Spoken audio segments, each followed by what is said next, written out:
ইরানের সর্বোচ্চ ধর্মীয় নেতা আয়াতুল্লাহ আলী খামেনির কড়া এক হুমকিতেই সুর নরম করে ফেললেন মার্কিন প্রেসিডেন্ট ডোনাল্ড ট্রাম্প। কি বললেন তিনি আর কি কড়া হুমকি দিলেন আলী খামেনি?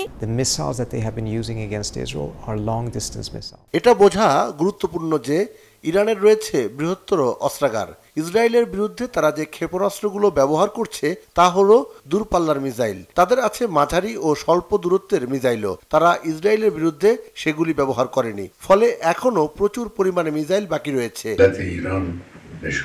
যেসব বুদ্ধিমান ব্যক্তিরা ইরানকে চেনেন, ইরানি জাতিকে চেনেন, ইরানের ইতিহাস জানেন, তারা কখনোই আত্মসমর্পণের মতো শব্দ উচ্চারণ করবেন না। কার কাছে আত্মসমর্পণ করবে ইরানিরা? ইরানি জাতিকে আত্মসমর্পণ করানো যাবে না। ইরানের নিঃশর্ত আত্মসমর্পণের দাবি জানিয়েছিলেন মার্কিন প্রেসিডেন্ট ডোনাল্ড ট্রাম্প। বলেছিলেন আমেরিকার ধৈর্য দিন দিন কমে আসছে। আর ট্রাম্পের এই মন্তব্যের জবাবেই এমন কড়া ভাষায় হুমকি দিলেন ইরানের সর্বোচ্চ নেতা। দর্শক, আয়াতুল্লাহ আল খামেনির একটি মাত্র হুঙ্কারে গোটা ইসরায়েল এবং আমেরিকা এখন বাপ বাপ করতে শুরু করেছে। আপনারা জানেন যে গতকালকে আয়াতুল্লাহ আল খামেনি জাতির উদ্দেশ্যে ভাষণ দিয়েছেন। তিনি জাতির উদ্দেশ্যে ভাষণ দিয়ে তিনি সাফ ভাবে বলে দিয়েছেন যে আমরা কখনোই ইসরায়েলের কাছে মাথা নত করব না। তিনি আরো বলেছেন যে ইতিহাস আমরা পড়েছি, ইরান কখনো শত্রু দেশের কাছে মাথা নত করে না। এ নিয়ে বিস্তারিত চলুন এবার আমরা দেখে আসি পাশে থাকা স্ক্রিনের পর্দায়। এই ভিডিওটি সম্পূর্ণ নেওয়া হয়েছে বাংলা ভিশন টিভির চ্যানেল থেকে। ইরানের প্রেসিডেন্ট আরও বলেছেন যদি আমেরিকা যদি এই যুদ্ধের সাথে যদি জড়ায়, যদি আমেরিকা থেকে কোনো ড্রোন যদি ইরানের মাটিতে পড়ে, তাহলে এর অবস্থা কিন্তু ভালো হবে না। কড়া ভাষায় এই প্রথম ইরানের এই প্রেসিডেন্ট কড়া ভাষায় আমেরিকা এবং ইসরায়েলকে হুঙ্কার দিয়েছেন। চলুন এবার আমরা সম্পূর্ণ বিস্তারিত দেখার জন্য পাশে থাকা এই স্ক্রিনের পর্দায় চলে যাই। সেই সাথে আপনাদের কাছে একটি মাত্র ছোট্ট একটি রিকোয়েস্ট করে বলছি, আপনি যদি এখনও পর্যন্ত আমাদের এই চ্যানেলটি সাবস্ক্রাইব না করে থাকেন, তাহলে প্লিজ দয়া করে ভালোবেসে এখন আমাদের এই চ্যানেলটি সাবস্ক্রাইব করে পাশে থাকা বেল আইকনটি বাজিয়ে দিবেন পরবর্তী আরও আলোচিত আপডেট সংবাদ পাওয়ার জন্য। ইরানের সর্বোচ্চ ধর্মীয় নেতা আয়াতুল্লাহ আলী খামেনির কড়া এক হুমকিতেই সুর নরম করে ফেললেন মার্কিন প্রেসিডেন্ট ডোনাল্ড ট্রাম্প। কি বললেন তিনি আর কি কড়া হুমকি দিলেন আলী খামেনি? বুধবার জাতির উদ্দেশ্যে দেয়া এক ভাষণে আলী খামেনি কড়া ভাষায় সাফ জানিয়ে দেন কোনো অবস্থাতেই কখনোই আত্মসমর্পণ করবে না ইরান। বলেন ইতিহাস জানে ইরানিরা কখনোই আত্মসমর্পণ করে না। আমেরিকার এই সংঘাতে জড়ালে তাদের অপূরণীয় ক্ষতি হবে বলেও হুঁশিয়ার করে দেন ইরানের এই নেতা। বলেন এই যুদ্ধ সবে শুরু হলো। ইরান ইসরায়েল সংঘাত শুরুর ষষ্ঠ দিনে এই প্রথম এত কড়া ভাষায় ইরানের অবস্থান জানিয়ে দিলেন আলী খামেনি। মঙ্গলবার আলী খামেনির অবস্থান জানা আছে এবং তাকে সহজ লক্ষ্য হিসেবে উল্লেখ করে ইরানের নিঃশর্ত আত্মসমর্পণের দাবি জানিয়েছিলেন মার্কিন প্রেসিডেন্ট ডোনাল্ড ট্রাম্প। বলেছিলেন আমেরিকার ধৈর্য দিন দিন কমে আসছে। আর ট্রাম্পের এই মন্তব্যের জবাবেই এমন কড়া ভাষায় হুমকি দিলেন ইরানের সর্বোচ্চ নেতা।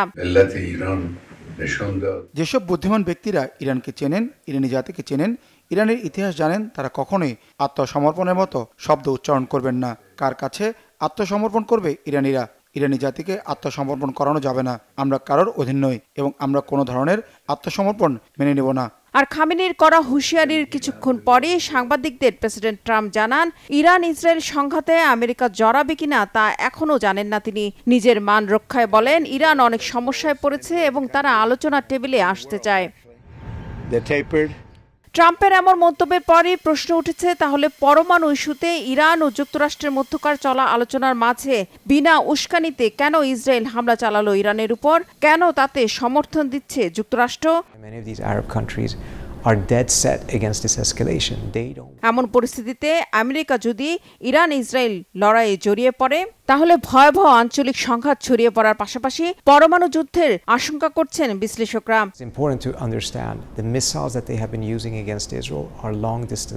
এটা বোঝা গুরুত্বপূর্ণ যে ইরানের রয়েছে বৃহত্তর অস্ত্রাগার।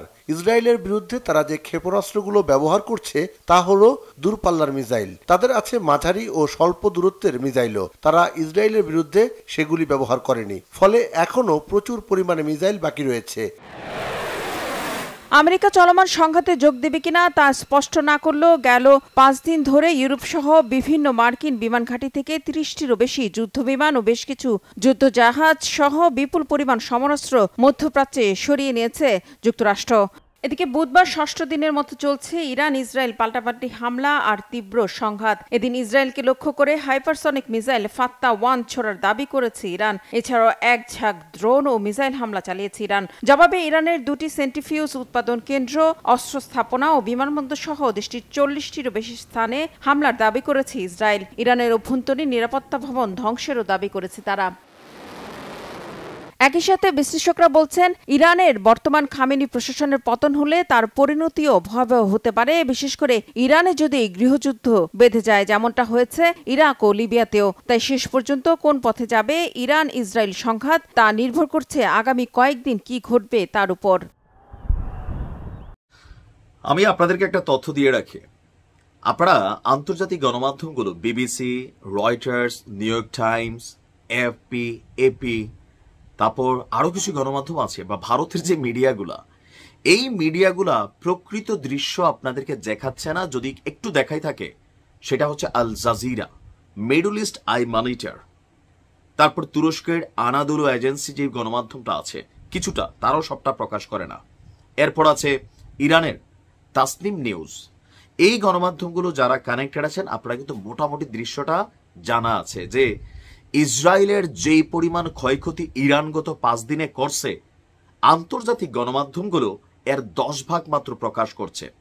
আর বাকিটা কেন করছে না? কারণ এতটুকু তো এখন বুঝে গেছেন যে এই লড়াইটা পশ্চিমা বনাম ইরান। আর ইরানের জনগণের মধ্যে মনোভাব নষ্ট করার জন্য বা সারা বিশ্বের কাছে বোঝাচ্ছে যে দেখো ইরান হাইরা যাচ্ছে, ইসরায়েলের কোনো ক্ষয়ক্ষতি হচ্ছে না। কিন্তু আমরা জানি ইসরায়েল কিভাবে তাদের গণমাধ্যমকে কন্ট্রোল করে এবং তাদের গণমাধ্যমও ওইভাবেই নিজেদেরকে সামনে আনে, যেইভাবে আনলে বিশ্ব মনে করে ইরান ডরাই যাচ্ছে, ইরান পোতাই যাচ্ছে। কিন্তু দেখেন মাত্র ৪ দিনে ৪০০ ক্ষেপণাস্ত্র মিক্সিং ককটেল বুঝছেন তো, বিভিন্ন আইটেমের ক্ষেপণাস্ত্র যা এতদিন যাবৎ ইরান তৈরি করেছে, ১,০০০ ড্রোন, তাও ককটেল। এই ৫ দিনে ৪০০ ক্ষেপণাস্ত্র, ১,০০০ ড্রোন ছড়ছে ইরান, যা তাদের মোট রিজার্ভের 0.5%ও না। স্ট্যাটিস্টিক্স বলছে, স্ট্যাটিস্টিক্স কারা করে? পশ্চিমারা। কোন দেশের কাছে কি আছে, সামরিক সক্ষমতা কার বেশি কম, সেখানে ইরানের সাথে ইসরায়েলের আকাশ পাতাল পার্থক্য আছে। কিন্তু একটাই সমস্যা যে ইরান যখন কোনো অভিযান চালায়, আপনি ইসরায়েলে যে পরিমাণ ক্ষয়ক্ষতিগুলো হয়েছে আপনি ধরে রাখেন ব্যালিস্টিক ক্ষেপণাস্ত্র ৪০০ ছুড়লেও বড় জোর ১০০ ক্ষেপণাস্ত্র তার লক্ষ্যে পৌঁছাইছে। ৩০৫টা সিকিউরিটি লেয়ার ধ্বংস করছে। আর এই সিকিউরিটি লেয়ারের ভিতরে ৩০০-র মধ্যে ২০০ বা ২৫০ আরব দেশগুলোর মধ্যে আটকে গেছে। আর ইসরায়েলের যে সফলতারা দেখছেন, ওয়ান ওয়ে রুট, কোনো বাধা নাই, ডাইরেক্ট যাচ্ছে, মাইরা চলে আসতেছে। যদি ইরানের এই ছোড়া ক্ষেপণাস্ত্রগুলো, ড্রোনগুলো কোনো বাধা ছাড়া ইরান থেকে ইসরায়েলের আকাশ পর্যন্ত যাইতো, তাহলে আকাশ প্রতিরক্ষা সিস্টেম বড় জোর 20-30% সফল হইতো, 70% ইসরায়েলের ভিতর পড়তো। কি অবস্থা হইতো আপনি ভাবছেন?